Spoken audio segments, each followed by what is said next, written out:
बहुत समय पहले एक छोटे से गांव में एक गरीब परिवार रहता था। परिवार में 7 बेटे थे। 6 बेटे कमाकर अपने परिवार का पालन पोषण करते थे, लेकिन सबसे छोटा बेटा सीधा सादा और भाग्य से संघर्ष करने वाला था। उसकी पत्नी भी बहुत सरल, दयालु और धर्मपरायण थी।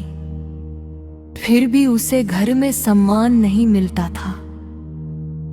वह हर कठिनाई को बिना शिकायत के सहती और हमेशा भगवान पर विश्वास रखती थी।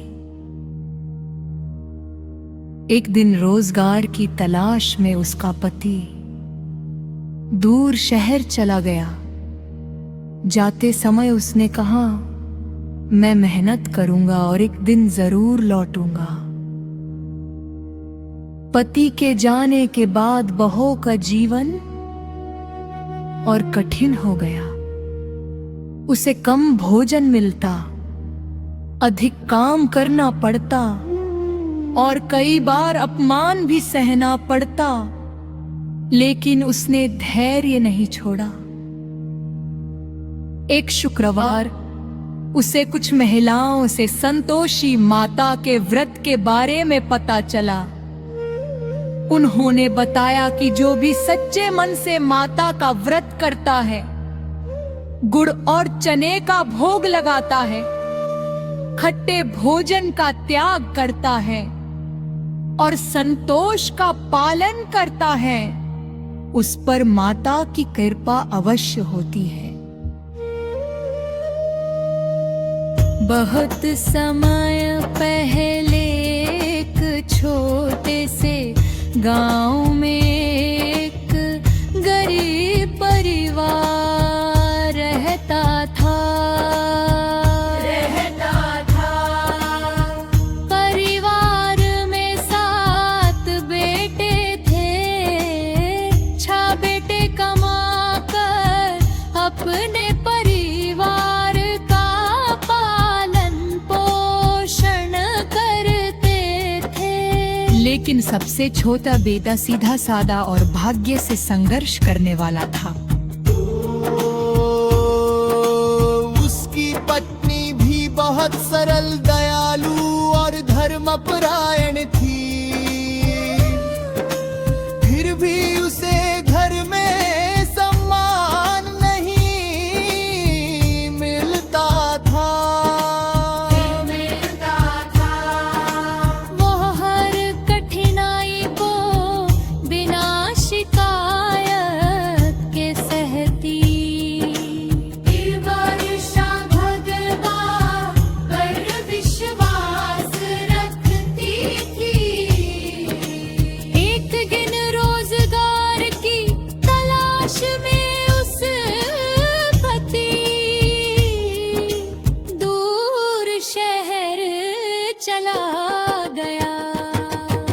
जाते समय उसने कहा, मैं मेहनत करूंगा और एक दिन जरूर लौटूंगा। पति के जाने के बाद बहू का जीवन और कठिन हो गया।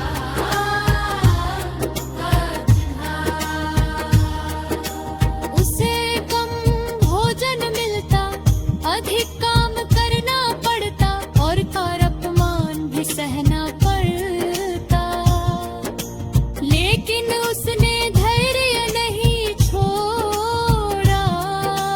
एक शुक्रवार उसे कुछ महिलाओं से संतोषी माता के व्रत के बारे में पता चला। उन्होंने बताया कि जो भी सच्चे मन से माता का व्रत करता है, गुड़ और चने का भोग लगाता है, खट्टे भोजन का त्याग करता है और संतोष का पालन करता है, उस पर माता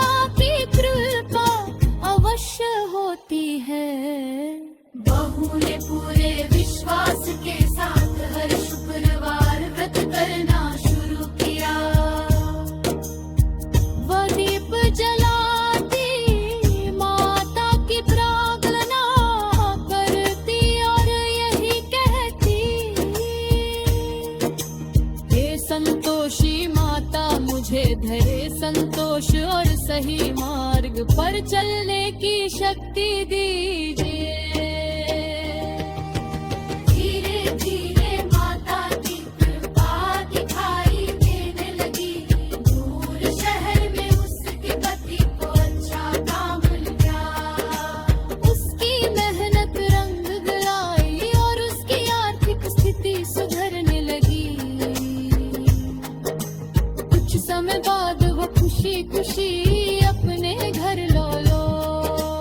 पति पत्नी का मिलन हुआ और उनके जीवन में फिर से आशा की किरण जग उठी। समय आया व्रत के उद्यापन का, पूरे श्रद्धा से पूजा की